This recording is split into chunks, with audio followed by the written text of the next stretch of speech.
تو جب یہ حدیث ان کے سامنے پیش کی جائے، ابن ماجہ کی حدیث، کہتے ہیں تو ضعیف حدیث ہے، تو کیا کریں؟ تو ضعیف حدیث پر عمل نہیں ہوتا، تو پھر کیا کرو؟ تو عشاء کی نماز پڑھو اور شب برات میں گھر جا کر سو جاؤ۔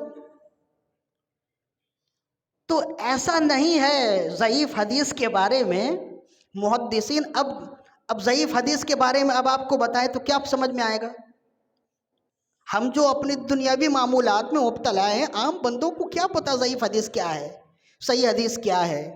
لیکن جب دعویٰ کرنے آئے تو نہیں، یہ ضعیف حدیث ہے، صحیح حدیث لاؤ۔ اب اس کو معلوم بھی نہیں ہے کہ ضعیف حدیث ہوتی کیا ہے۔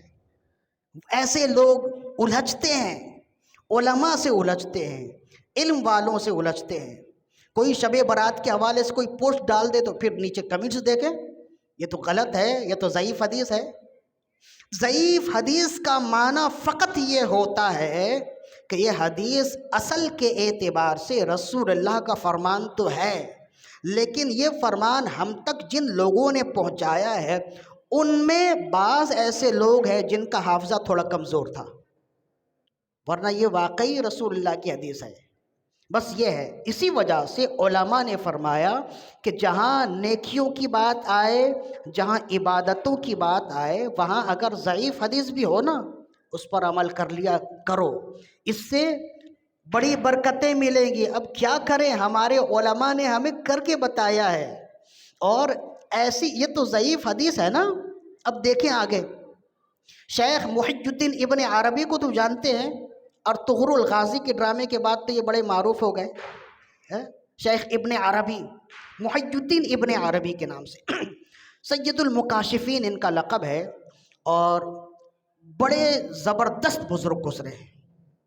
ان کی حدیث کی کتاب بھی ہے اور تفسیر کی کتاب بھی ہے، تفسیر ابن عربی 8 جلدوں پہ ہے، اس کو پڑھنے کے لیے بھی ایک الگ سے دماغ چاہیے، ابن عربی کی، اور کتابیں ان کی ہیں۔ اور تمام باتوں کے باوجود ان کی سب سے بڑی خوبی یہ ہے کہ یہ سید المکاشفین ہیں۔ مکاشفین کسے کہتے ہیں؟ مکاشفہ کسے کہتے ہیں؟ دنیا میں بیٹھے بیٹھے آئندہ کیا ہوگا اسے دیکھ کر بتا دینا، اور جب آئندہ آئے تو اس کے کہنے کے مطابق ہو جائے، اس کو مکاشفہ کہتے ہیں۔ کہ ابھی بیٹھے بیٹھے وہ بتا دے کہ اگلے 2 سال میں یہ ہونے والا ہے اور ایسا ہی ہو جائے۔ وہ صاحب کشف ہوتا ہے جو آئندہ ہونے والے کام کو، آئندہ ہونے والی باتوں کو بتا دے۔ یہ علم غیب نہیں ہے، یہ ایک کشف ہے، اللہ کی طرف سے ہوتا ہے۔ یا جو دنیا میں بیٹھے بیٹھے جنت و دوزخ کو دیکھ لے، ایسے بھی لوگ ہیں جو دنیا میں بیٹھے بیٹھے جنت و دوزخ کو دیکھ رہے ہوتے ہیں، تو انہیں صاحب کشف کہتے ہیں۔ تو شیخ محی الدین ابن عربی کی بڑی خوبیاں ہیں، ان خوبیوں میں ایک سب سے بڑی خوبی ہے کہ آپ سید المکاشفین، یعنی جتنے صاحبان کشف ہیں آپ ان کے سردار ہیں۔ اور فقط ایسا ہی نہیں کہ آپ کا لقب ہو گیا ہو، آپ کی کتابیں بھری پڑی ہیں، فتوحات مکیہ ہے، فصوص الحکم ہے، ایسی پرمغز کتاب ہے، اسے پڑھنے کے لیے بھی جو ہے نا، یوں سمجھ لیں کہ 10-15 سال تک بندہ پہلے پڑھے پھر اس کتاب کو پڑھے۔ مکاشفے کی کتابیں تو وہی پڑھ سکتا ہے جو اس فیلڈ میں ہوگا نا۔ تو ابن عربی اور ان کے مکاشفے کے بارے میں اعلیٰ حضرت رحمہ اللہ نے تو عجیب بات لکھی ہے۔ اعلیٰ حضرت سے کسی نے پوچھا، یا سیدی قیامت کب قائم ہوگی؟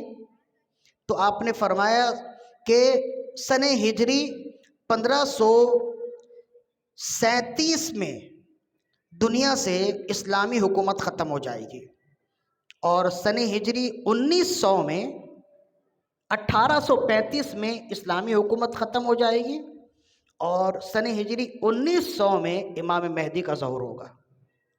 اعلیٰ حضرت نے لکھا ہے، یہ بڑی گہری بات ہے، خاص لوگوں کی خاص باتیں خاص راتوں میں خاص انداز میں خاص لوگوں تک پہنچا رہا ہوں۔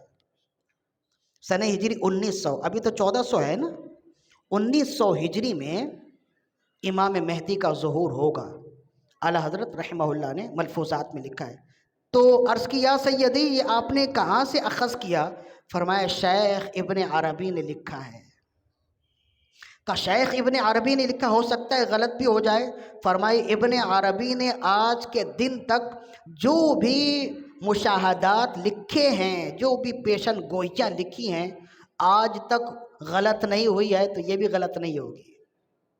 پھر آپ نے ایک مثال دی، فرمایا کہ ابن عربی کا جب انتقال ہوا نا تو آپ کی قبر پوشیدہ ہو گئی۔ کچھ سالوں بعد تو قبر مٹ جاتی ہے نا، آپ کی قبر پوشیدہ ہو گئی۔ 100 سال تک آپ کی قبر گمنامی میں رہی۔ پھر سلطان سلیم جو سلطنت عثمانیہ کے بادشاہ تھے، وہ جب شام میں داخل ہوئے تو آپ کو خواب آیا حضرت شیخ ابن عربی کا۔ شیخ ابن عربی نے فرمایا سلطان سلیم فلاں جگہ میری قبر ہے، اسے دریافت کرو، صاف کرو اور لوگوں کو بتاؤ یہ ابن عربی کی قبر ہے۔ تو اس خواب میں بتائے ہوئے مقام پر صبح سلطان سلیم گئے، وہاں زمین کوریدنے کے بعد، صاف کرنے کے بعد ان کی قبر نکلی۔ قبر کے اوپر کتبہ لگا تھا جس میں ابن عربی لکھا تھا۔ تو فرماتے ہیں کہ ابن عربی نے اپنی قبر گم ہونے اور دوبارہ قبر مل جانے پر اپنی حیات میں ہی لکھ دیا تھا۔ اور آپ کا ایک مقولہ تھا اذا دخل سین فی الشین ظہر قبل محی الدین، جب سین شین میں داخل ہوگا تو ابن عربی کی قبر ظاہر ہوگی۔ تو ان کی کتاب میں آج بھی ہے یہ مقولہ لکھا ہوا ہے، اذا دخل سین فی الشین ظہر قبر محی الدین، کہ جب سین شین میں داخل ہوگا تو محی الدین کی قبر ظاہر ہو جائے گی۔ لوگ پڑھتے سمجھ نہ پائے، لیکن 100 سال کے بعد جب سلطان سلیم شام میں داخل ہوا اور آپ کی قبر ظاہر ہوئی تو پتہ چلا اچھا سین اور شین سے یہ مراد تھے۔ سین سے مراد سلطان سلیم اور شین سے مراد ملک شام تھا۔ تو اعلیٰ حضرت رحمہ اللہ فرماتے ہیں اتنے بڑے سید المکاشفین تھے کہ انہوں نے جو بھی مکاشفہ بیان کیا آج تک سچ ہوا ہے۔ تو امام مہدی کا ظہور کب ہوگا، آپ نے جو لکھا ہے وہ بھی انشاءاللہ ہوگا۔ تو یہ ان کا اسٹیٹس میں نے تھوڑا سا بتا دیا، اس لیے کہ آگے جو بات ہے وہ بھی اہم ہے۔ فرماتے ہیں کہ آپ کے علاقے میں ایک نوجوان کے بارے میں بھی یہ لوگوں میں شور تھا، لوگوں میں مشہور تھا کہ وہ بھی صاحب کشف ہے، یعنی وہ بھی زمین میں بیٹھے بیٹھے بہت کچھ دیکھ لیتا ہے۔ تو ایک جگہ آپ دعوت پہ گئے، امام نووی نے اس کو لکھا ہے اپنی کتاب میں، اور ملا علی قاری علیہ رحمت باری نے بھی اس کو مرقات میں لکھا اور دیگر کتابوں میں بھی ہے۔ تو ایک جگہ آپ دعوت پہ گئے تو وہ نوجوان بھی بیٹھا تھا۔ بعض لوگ کہتے تھے یہ نوجوان بس اپنے دعوی کشف میں جھوٹا ہے، ایسی ڈھونگی ہے۔ بعض لوگ کہتے کہ سچا ہے۔ تو شیخ ابن عربی دعوت پہ گئے، کھانے کے لیے بیٹھے تو کھانا کھاتے ہوئے ایک ہی دسترخوان پہ وہ نوجوان اچانک کھانے کا لقمہ چھوڑے، دھاڑے مار مار کر رونے لگا۔ لوگ جمع ہو گئے، خوشی کا موقع ہے، دعوت میں لوگ آئے ہوئے، یہ نوجوان رو رہا ہے۔ ابن عربی نے اسے پاس بلایا اور پوچھا تو اس نوجوان نے کہا میں ابھی اپنی والدہ کو دوزخ کی آگ میں جلتا ہوا دیکھ رہا ہوں، میں نے ابھی اپنی والدہ کو دیکھا اور میں دیکھ رہا ہوں۔ ابن عربی کو ایک روایت ملی تھی جس کی کوئی سند نہیں، نہ حدیث صحیح ہے نہ ضعیف ہے، وہ تو سند سے معلوم ہوتی ہے، کوئی سند ہی نہیں ہے۔ ابن عربی کو ایک روایت ملی تھی، کہیں سے انہوں نے سنا تھا کہ رسول اللہ نے فرمایا ہے کہ جو 70,000 بار کلمہ طیبہ لا الہ الا اللہ محمد رسول اللہ پڑھ کے کسی مردے کو بخش دے تو اللہ تعالیٰ اس کی بھی مغفرت کرے گا اور پڑھنے والے کی بھی مغفرت کر دے گا۔ تو ابن عربی نے بہت دنوں پہلے یہ سنا تھا، پڑھا تھا، اور پھر پڑھنے کے بعد اس پر یقین کرتے ہوئے 70,000 مرتبہ لا الہ الا اللہ یعنی کلمہ طیبہ پڑھ کے رکھ لیا، کسی کو ایصال ثواب نہیں کیا تھا۔ تو اب یہاں دعوت پہ آئے اور اس نوجوان کو روتا دیکھا، پوچھنے پر اس نوجوان نے بتایا میری والدہ کو دوزخ میں عذاب ہو رہا ہے۔ ابن عربی نے اپنے دل میں نیت کی، یا اللہ 70,000 مرتبہ جو میں نے کلمہ طیبہ پڑھا ہے اور تیرے نبی نے فرمایا کہ جو پڑھ کے بخش دے گا اس کی مغفرت ہو جائے گی اور پڑھنے والے کی بھی مغفرت ہو جائے گی، یا اللہ اس نوجوان کی والدہ کو میں بخشتا ہوں۔ کہتے ہیں دل ہی دل میں ابھی آپ نے اس کے لیے ایصال ثواب کیا اور ایصال ثواب کر کے اس نوجوان کی طرف دیکھا تو وہ مسکرانے لگا۔ آپ نے پوچھا مسکرائے کیوں؟ کہ ابھی ابھی اپنی والدہ کو جنت میں دیکھ رہا ہوں۔ تو شیخ ابن عربی فرماتے ہیں حدیث کے بارے میں بھی مجھے معلوم نہیں تھا کہ یہ حدیث سچی ہے یا جھوٹی ہے، تو اس حدیث کا صحیح ہونا اس نوجوان کے کشف سے معلوم ہو گیا۔ اور لوگ کہتے تھے کہ یہ صاحب کشف نہیں ہے، لیکن اس کا صاحب کشف ہونا مجھے حدیث سے معلوم ہو گیا۔ یعنی اس کا سچا ہونا بھی حدیث سے ثابت ہو گیا، اور حدیث رسول کا سچا ہونا بھی حدیث سے ثابت ہو گیا۔ تو ہم تو صحیح اور ضعیف کے چکروں میں پڑے ہوئے ہیں۔ شیخ ابن عربی اکابرین امت میں سے ہیں، یہ تو فقط رب کی رحمت پہ بھروسہ کرتے ہوئے اس حدیث پہ بھی عمل کر لیتے جس کی سند ہی نہیں ہوتی، جس کی سند ہی نہیں ہے۔ کسی محدث نے نہیں لکھا کہ یہ حدیث فلاں راوی سے ہے، اس کے راوی کا بھی معلوم نہیں۔ ابن عربی نے فقط اللہ کی رحمت پر بھروسہ کیا اور اس حدیث پر اعتماد کیا، اور پھر جب اعتماد کر لیا تو انہیں اس حدیث سے برکت ملی نا۔ یہی ہم اپنے سننے والوں کو بھی بتانا چاہتے ہیں کہ ہر عمل کے مقابلے میں قرآن و حدیث کو کریدنا اور کھنگالنا ضروری نہیں ہوتا، کچھ رب کی رحمت پہ بھی بھروسہ کرنا چاہیے۔ اعلیٰ حضرت رحمہ اللہ جب حج پہ گئے تو آپ کو بخار تھا، آپ نے خود لکھا 104 یا 103 بخار پہ آپ طواف کرتے رہے۔ تو کہتے ہیں دوران طواف بارش ہونے لگی تو اعلیٰ حضرت کے جو ساتھی تھے انہوں نے کہا یا سیدی چلیں تھوڑی دیر بعد جب بارش رک جائے تب طواف کر لیجئے گا، آپ کو بخار بھی ہے۔ آپ نے فرمایا رسول اللہ کی ایک حدیث ہے کہ جو بارش میں بھیگتا ہوا طواف کرے اللہ اس کے گناہ بخش دیتا ہے۔ تو دوسرے جو اعلیٰ حضرت کے شاگرد تھے وہ بھی اعلیٰ حضرت کے شاگرد ہیں نا، عرض کرنے لگے یا سیدی یہ حدیث تو ضعیف ہے۔ آپ نے فرمایا حدیث ضعیف ہے تو کیا ہوا، رب کی رحمت تو قوی ہے۔ تو مجھے حدیث ضعیف پر بھروسہ نہیں، رب کی رحمت پہ بھروسہ ہے۔ تو شب برات میں جاگ کر عبادت کرو، رب کی رحمتیں ملیں گی، برکتیں ملیں گی، مغفرت کی بشارت ہے۔ یہ حدیث ضعیف ہے، یہ حدیث ضعیف ہے۔ اس طرح سے کر کے لوگوں کو اعمال سے بے بہر کر دینا، اعمال سے غافل کر دینا یہ بہتر ہے، یا رب کی رحمتوں پر امید دلا کر لوگوں کو مسجد میں لانا اور آباد پر برانگیختہ کرنا یہ بہتر ہے؟ تو بے شک یہ بہتر ہے نا۔ اسی وجہ سے ہم اب تک اپنے لوگوں کو یہ بتانے کی کوشش کر رہے ہیں کہ عام لوگوں کے لیے اس بحث پر پڑھنا ہی نہیں چاہیے، ان کے لیے فقط اتنا ہی کافی ہے۔ اور ہمارے بزرگان دین یہی کرتے تھے کہ صرف معلوم ہو گئے یہ عبادت کرو تو اس میں یہ نیکی مل جائے گی، بس ان کے لیے اتنا ہی کافی ہے۔ یہ جو آپ آج دیکھتے ہیں نا، کوئی بھی حدیث ہوتی ہے اس حدیث کے نیچے حدیث کا نام، کتاب کا نام ہوتا ہے، صفحہ نمبر ہوتا ہے، حدیث نمبر ہوتا ہے، حتیٰ کہ وہ کتاب کہاں سے چھپی ہے، بیروت سے چھپی ہے یا کہیں سے چھپی ہے وہ بھی اس کا بھی پتہ ہوتا ہے۔ یہ تحقیق اور تخریج اس زمانے میں ہوتی ہے۔ پرانی کتابیں آپ اٹھا کر دیکھیں گے نا، اس میں یہ سب نہیں لکھا ہوتا۔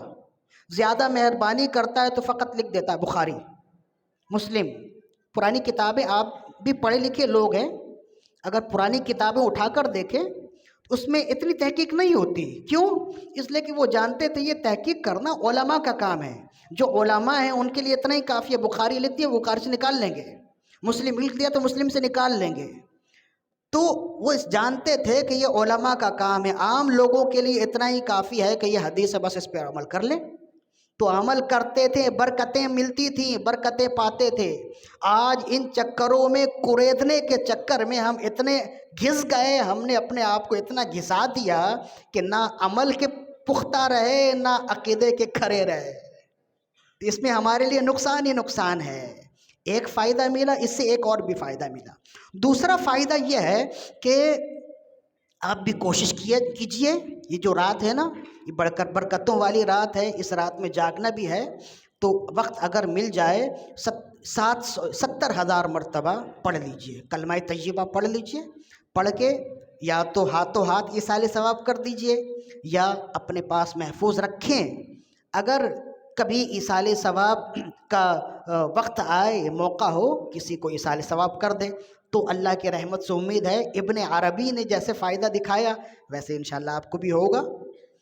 2 باتیں ہو گئیں، کلمہ طیبہ، اور تیسری بات یہ ہے کہ بسا اوقات ایسا ہوتا ہے مشائخ عظام کوئی وظیفہ دیتے ہیں نا تو اس وظیفے میں تعداد بتا دیتے ہیں، اتنی تعداد میں پڑھ لو۔ تو ہمارے لوگ تو اب بڑے ہوشیار ہو گئے، تعداد میں پڑھ کے کیا ہوگا؟ بھئی اللہ کا نام بھی تعداد میں ہی لینا ہے، اللہ کا نام لیں گے تو لا تعداد لیں گے۔ تو یاد رکھیے کہ لا تعداد وہی کرے گا جو تعداد سے گزرے گا، تعداد سے گزرے بغیر تو لا تعداد نہیں کر سکتا نا۔ تو بہت سے دیکھیں برکت حاصل کرنے کے لیے تو جتنا بھی پڑھ لیجئے، لیکن خاص وظائف خاص مقصد کے لیے جو ہوتے ہیں نا ان کے لیے تعداد ضروری ہوتی ہے۔ حکیم الامت مفتی احمد یا خان نعیمی رحمہ اللہ اس کی مثال ایسی دیتے فرماتے ہیں کہ جیسے ہر تالے کے لیے چابی ہوتی ہے اور ہر چابی کے دندانے الگ الگ ہوتے ہیں نا، کسی چابی میں 3 دندان ہو، آپ کہیں کہ 4 دندان والی چابی سے تالا کھل جائے تو کھلے گا؟ وہ چابی بہرحال چابی تو ہوگی، اس سے ہو سکتا ہے کوئی اور فائدہ ہو جائے، لیکن 3 دندان والی چابی تالا، 3 دندان والا تالا 4 دندان والی چابی سے تو نہیں کھلے گا نا۔ ایسے ہی اللہ کا ذکر کرتے رہیے، فائدہ تو ہوگا، لیکن جو مشائخ تعداد بتاتے ہیں اور جس مقصد کے لیے بتاتے ہیں جب تک وہ تعداد نہ ہو وہ مقصد پورا نہیں ہوتا ہے۔ اسی وجہ سے تعداد ضروری ہے۔ انہوں نے بھی تعداد بتائی نا، اگر تعداد کی کوئی اہمیت نہ ہوتی تو رسول اللہ صلی اللہ علیہ وسلم نے تسبیح فاطمہ جب آپ نے حکم دیا نا تو 33 بار تعداد بتائی نا، 33 بار سبحان اللہ پڑھ لو، 33 بار الحمدللہ پڑھ لو اور 34 بار اللہ اکبر پڑھ لو۔ اگر تعداد کی کوئی حیثیت نہ ہو، اہمیت نہ ہو تو رسول اللہ صلی اللہ علیہ وسلم بھی تعداد نہیں بتاتے، فرماتے مرضی پڑھتے رہو، جب تھک جاؤ تو چھوڑ دو۔ تو تعداد بھی ایک حقیقت ہے، تو لہذا مشائخ جو تعداد بتائیں اسی تعداد کے مطابق پڑھنے کی کوشش کیا کیجیے۔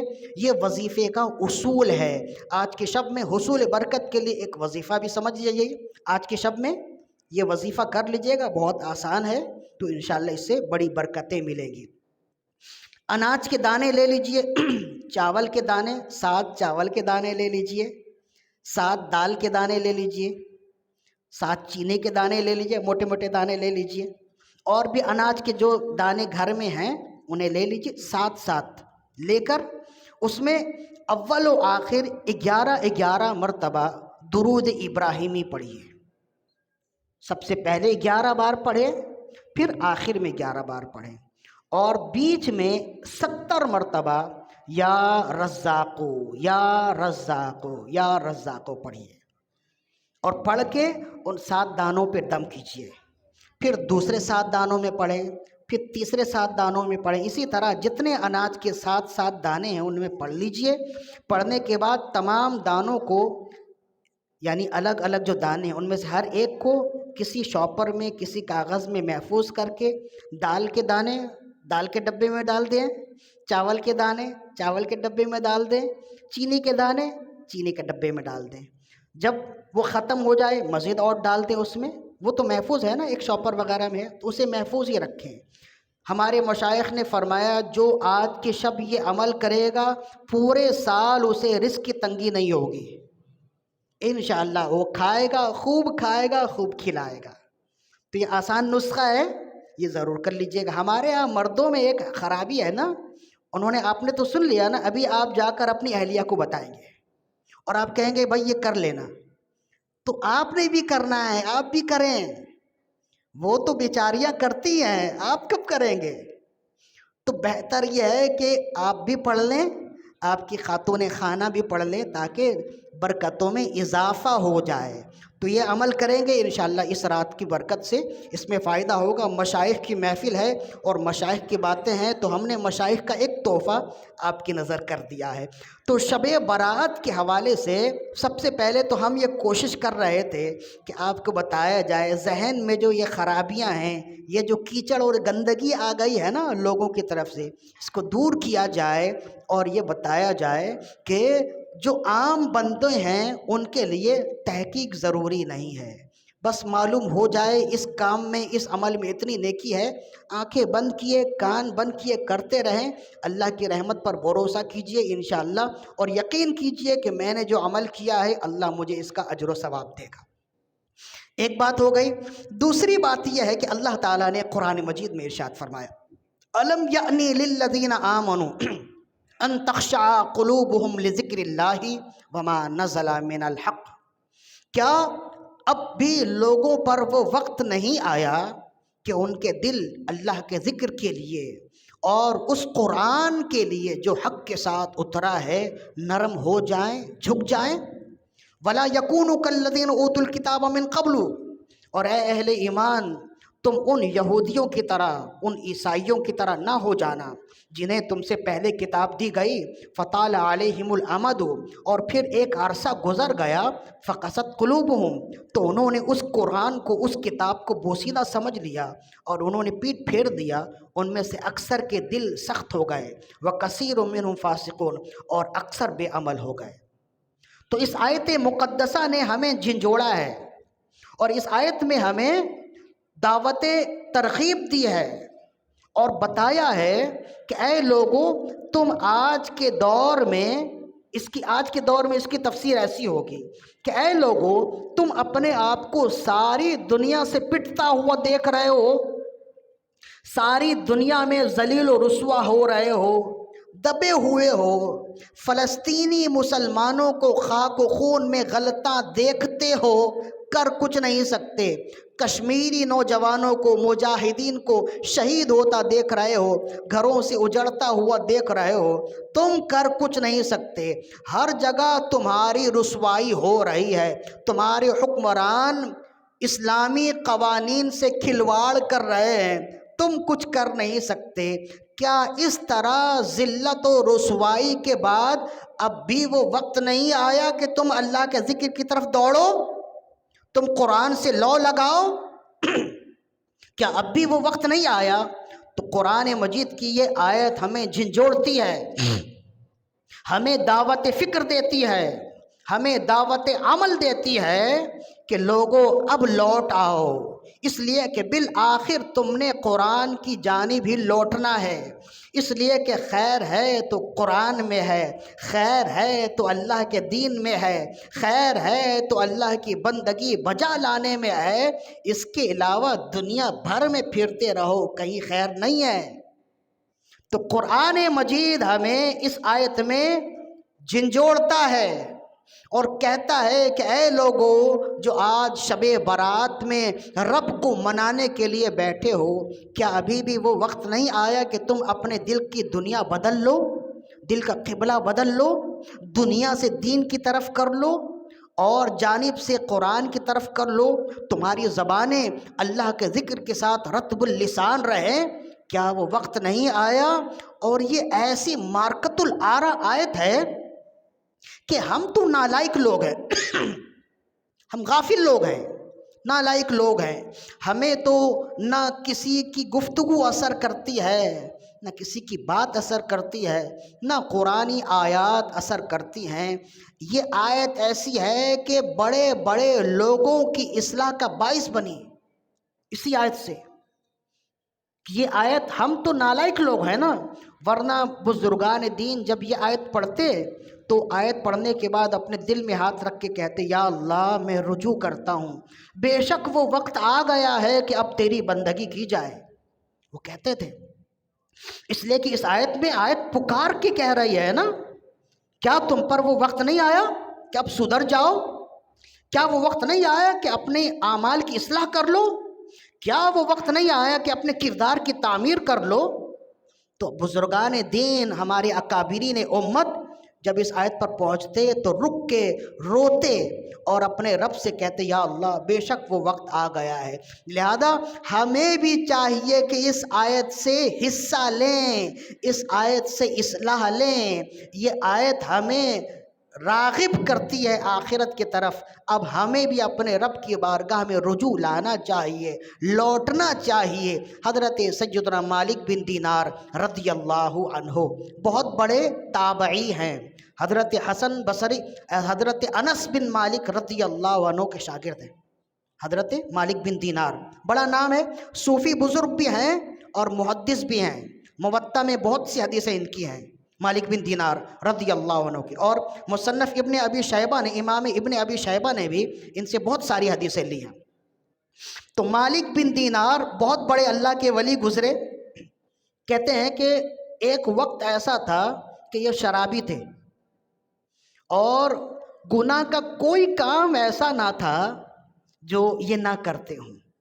شرابی تھے، مالدار ہونے کی وجہ سے جب مال آتا ہے تو عیش پرستی بھی آتی ہے، آزمائشیں بھی آ جاتی ہیں۔ تو مالدار تھے، شراب و کباب میں اپنی زندگی گزارتے تھے، کیا نماز، کیا مسجد، کیا عبادت، کوئی سر پیر نہیں تھا زندگی کا۔ ایسی زندگی آج بھی ہیں ایسے لوگ، آپ کو تعجب کی بات نہیں ہے، آج بھی نالائق لوگ ایسے ہیں۔ ہم تو یہاں اللہ کی بندگی کر رہے ہیں نا، بڑے نالائق ایسے ہیں جو گھروں میں سوئے ہوئے ہیں، شاید ان میں سے بعض ایسے انہیں پتہ ہی نہ ہو کیا شب برات ہے، ایسے لوگ ہیں۔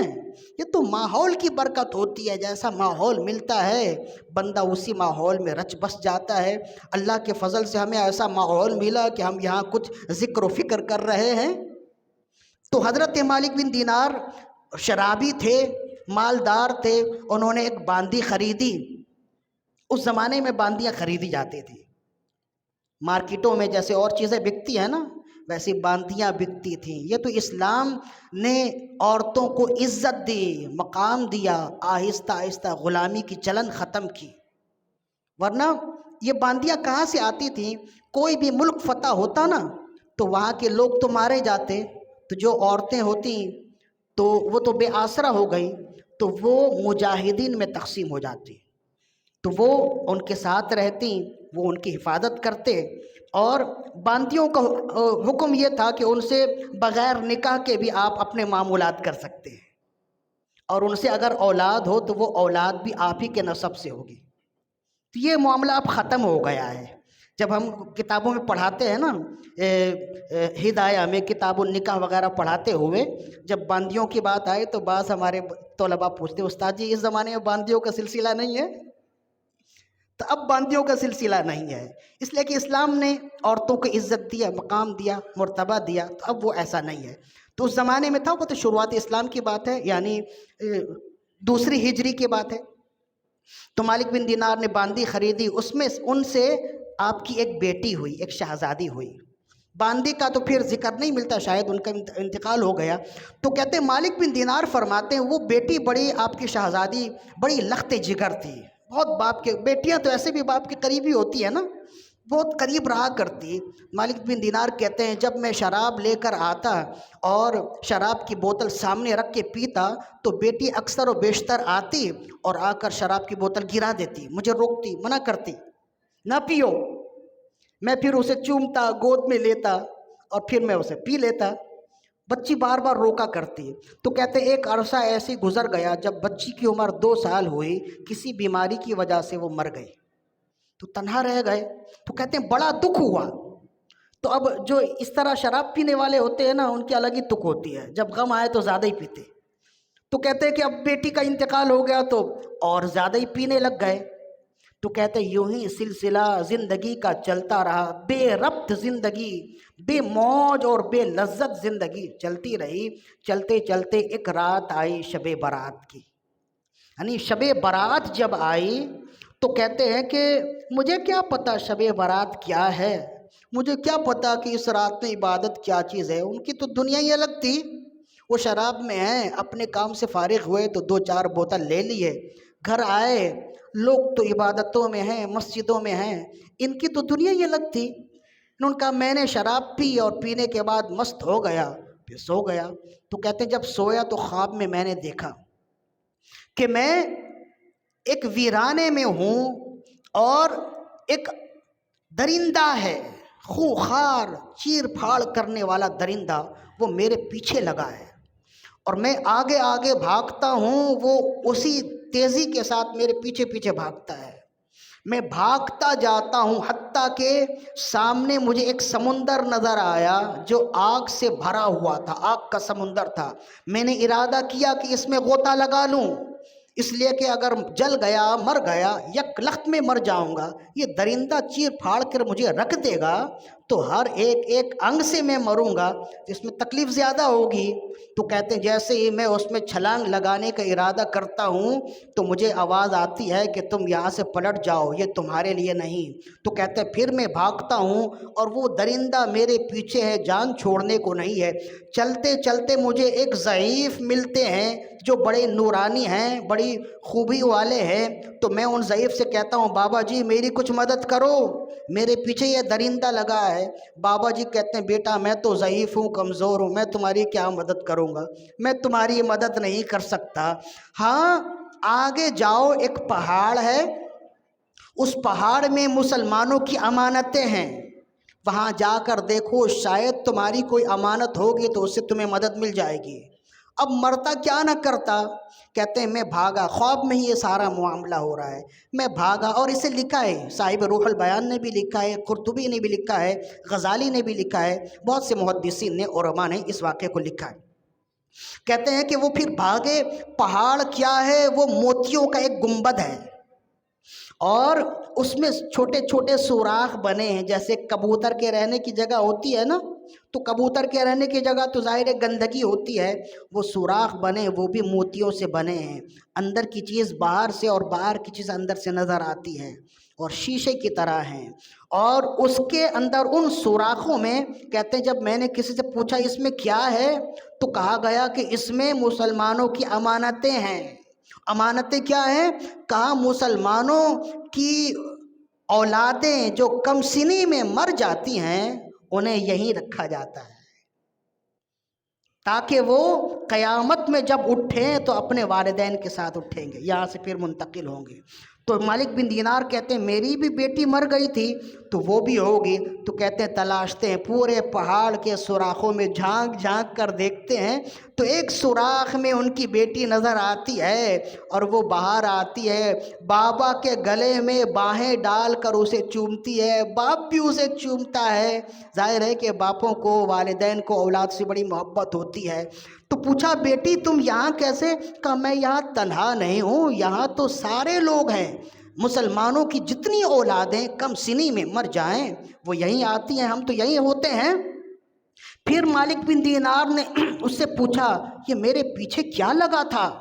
کہا یہ آپ کے برے اعمال تھے جو آپ کو کاٹنے کے لیے، آپ کو اس دنیا سے ختم کرنے کے لیے، نقصان پہنچانے کے لیے آپ کے پیچھے لگے ہیں۔ اچھا وہ بزرگ کون تھے جو بڑے ضعیف تھے، کمزور تھے؟ کہا وہ آپ کے اچھی نیکیاں ہیں، وہ آپ کی نیکیاں اور اچھائیاں ہیں، اس لیے کہ آپ کی اچھائیاں تو کم تھیں، اس لیے آپ نے انہیں ضعیف دیکھا کہ وہ اگر چاہتے بھی تو اسے روک نہیں سکتے تھے، اس لیے کہ وہ کمزور تھے۔ اچھا تم یہاں ہو؟ تو کہنے لگی ہاں میں یہاں ہوں۔ پھر مالک بن دینار فرماتے ہیں بیٹی گود میں بیٹھ گئی اور مالک بن دینار فرماتے ہیں کہ اس بیٹی نے اپنا ایک ہاتھ میری داڑھی میں رکھا اور داڑھی میں رکھنے کے بعد اس نے یہ آیت تلاوت کی، الم یأن للذین آمنوا ان تخشع قلوبهم لذکر اللہ وما نزل من الحق۔ کیا اہل ایمان پر آج کے دن اور اب وہ وقت نہیں آیا کہ ان کے دل اللہ کے ذکر کی طرف، کتاب الہی کی طرف لوٹ آئیں، جھک جائیں؟ مالک بن دینار نے بیٹی سے پوچھا بیٹی تم قرآن کی تلاوت کرتی ہو؟ کہا یہاں سبھی قرآن کی تلاوت کرتے ہیں، ہماری مصروفیات ہی یہ ہے۔ تو مالک بن دینار فرماتے ہیں کہ یہ آیت کیا تھی، یہ بجلی کی طرح ان کے دل میں گری اور جب بیدار ہوئے تو ایسا لگتا تھا کہ واقعی آنکھوں سے دیکھا ہے، اشک بار آنکھوں سے روتے ہوئے بیدار ہوئے، اور جب بیدار ہوئے تو اپنے رب سے کہا یا اللہ بے شک وہ وقت آ گیا ہے کہ اب میں تیری بارگاہ میں رجوع لے آؤں۔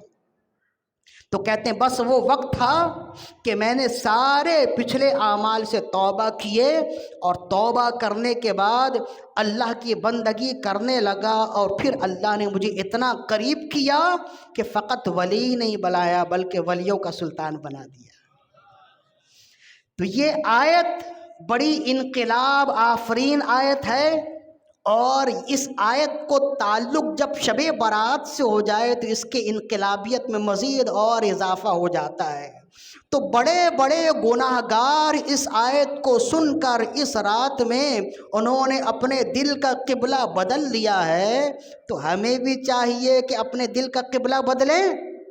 ہم کب تک غفلتوں میں رہیں گے؟